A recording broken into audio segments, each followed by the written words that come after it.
Hello, it's Leah Love again. So happy to be here with you. I am still here in Yellow Springs, Ohio on a little family vacation and running out to the grocery store and thought I would really quickly, got a little oil here. Thought I would really quickly share yet another tell your daughters point of view.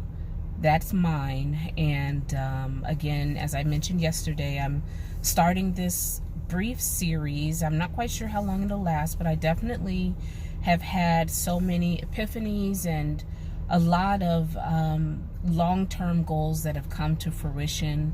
And as I've been meditating on the process of goal setting and attaining certain goals, I've been thinking about what were some of the key components that made them a success for me. And one of the things is happiness. One of the components of goal setting and successful goal reaching is actually happiness, and it's something that I would love to share with my girls. I have 4 girls, and it's really important because it's not something that I learned growing up. And now that I am at the ripe age of 47, I can safely say that I spent a good 30 years of my life being unhappy. Childhood, I was happy up to a certain age, and then a few years here and there mixed in. But for the most part, the bulk of from my late teens up to, almost up to 40, I was pretty unhappy. And I've read so many self-help books. I've done, bouts of exercising, bouts of goal setting, and it wasn't able to stick with me because, to be honest, I had to get to a place in my life where happiness was not just a goal, but it was an actual commitment. And when things are goals, yes, we can set them, we can set a deadline, we can have high hopes for them, but just like many of us have set New Year's resolutions or weight loss goals, and we were super pumped at the beginning, but then we just got to a stage where kind of let it go. Life took over, life happened, and we just got to a space where it just kind of went by the wayside, and we ended up not fulfilling our goal, and we lost the original energy and excitement for reaching that goal. And so that's why sometimes I say there's a big difference between having it be a commitment or having it be an actual goal. And for me, happiness became a commitment once I had gotten to a space in my life where I felt like I literally cannot move forward with this going back and forth, setting goals, leaving them, setting goals, leaving them. I need to make a serious lifestyle shift. I need to make a serious lifestyle change. And that's, to me, what happiness and the commitment to happiness was. It's a lifestyle.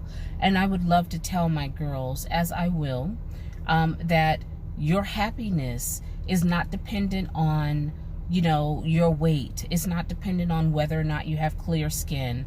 It's not dependent on whether or not you're having a good hair day. It's not dependent on, what your, friends and your circle is, even though it's helpful to have a good circle of friends. But your happiness isn't dependent upon which guy likes you or is interested in you and pursuing you. Your happiness is really and truly an inside job. It has to start from within. And one of the things that I had to do, once I made a commitment to have it be a lifestyle, is that it's not that every single day, every moment of every day, I'm just jumping for joy and I'm just like super grinning and, bubbly and whatnot.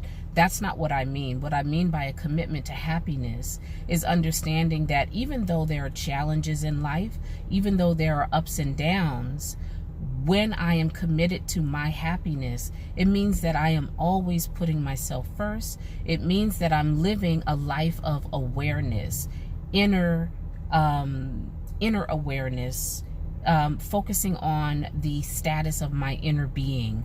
I'm constantly checking in with myself. I have built up a buffer zone that is accustomed to a sense of satisfaction with my life. And so building up that buffer zone, which means lots of self-care, which means taking care of myself, working out, eating better foods, making better choices, even when it's really difficult. But in the end, I realize that that makes me feel better. I realize that in the end, when I am working out consistently, I have a generally more positive outlook. I recognize that when I don't eat grains, my feet and my face and hands don't swell up. So stop eating grains. Those are type things that I had to just, get real with myself, because when I'm not feeling well in my body, it's hard for me to feel a level of happiness. And it's also an understanding, with it being a lifestyle, that I cannot allow myself to let circumstances drag me along as if it's the currents in a sea. I can't allow circumstances to weigh me down for too long. So in other words, if something unexpected or a challenge happens and it makes me upset, or it angers me, or whatever other emotion that's not a very comforting and loving emotion, I've learned that I have to work through it faster. I cannot allow myself to stay in that zone for more than a couple hours. You know what I'm saying? Like, I had to really learn the tools and techniques that work for me, that says, okay, you're feeling this way, you're not feeling good, you have a right to feel this way, be compassionate with myself. But then I also say, okay, so what am I going to do to work through this? What tools do I have at my disposal to look for a solution to this? How am I going to get beyond this? Why? Because my inner state of dissatisfaction, that's the current moment, is not good for my overall health. And no one deserves the opportunity to ruin my mind space for more than, however long it takes me to process it. Because the problem is that, you can ask a person, hey, what's wrong? You seem like you've been down a lot. And people actually get to the state, which I was in at one point, of you get to the point where you don't even know what's wrong anymore. You just know that you've been upset for a very long time.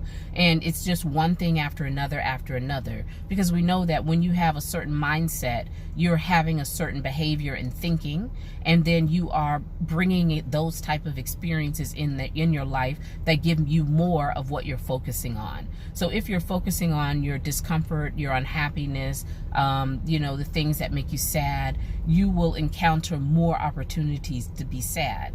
And it's going to snowball to the point where you're like, well, it's like life in general. Like, you can't even name, okay, well, this happened last Thursday, and then this happened on Friday, and then this other thing happened on Saturday. If you've got years of that built up, it's going to get to the point where it's like, well, it's not one specific thing. It's just life sucks. And I used to feel that way. I used to be that way. It's just like, generally everything sucks. So it is what it is, But I realized that that's because I wasn't being proactive in healing myself quickly, giving myself enough love to heal myself quickly, to not allow myself to not allow myself to sink into despair. And so for young girls in particular, especially when you're going through your hormonal changes, life changes, things are happening, it can be very easy to sink into greater negativity, especially when you've got friends around you who are also being very emotional, very negative, who just don't have the skills to bring themselves out of it and to focus on happiness, what makes them happy.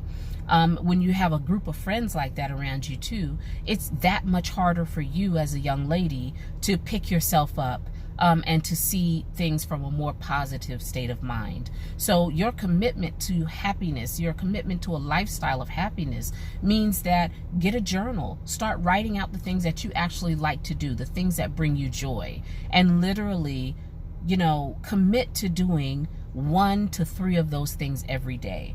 It's not like, taking a trip to Hawaii makes you happy, so you can just pick up right now and do it. Maybe you can, and why not?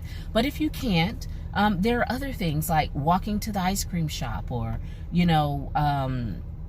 going kayaking, going swimming. You haven't done that in a while, maybe. Taking yoga class, you know, baking cookies, planting, painting a room, drawing. Maybe something you haven't done in a long time but that you really, really enjoy.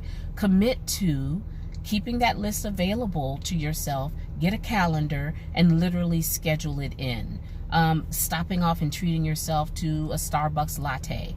Something nice. Buying a nice oil for yourself. A body oil. Going to Bed, Bath and Body, whatever it's called. Who knows? I mean, whatever it is, literally treat yourself to your own happiness every single day, and watch how your outlook changes. Watch how one thing affects another, and you realize, you know what, this feels great. I don't have to be in the, you know, down in the dumps every single day just because that's become a lifestyle. Switch it up and create a lifestyle of self-love, self-care, and understand that the more happier you are in general, the faster you're able to pick yourself up out of uncomfortable situations, is the easier more things that bring you happiness will attract into your life. You'll have more reasons to smile, more reasons to be grateful. Believe me, it is not cool and it is not cute to be overly dissatisfied with your life day in and day out. I know a lot of young people, and old people for that matter, have made it a lifestyle. They've made it just like this thing that they're always complaining about something, that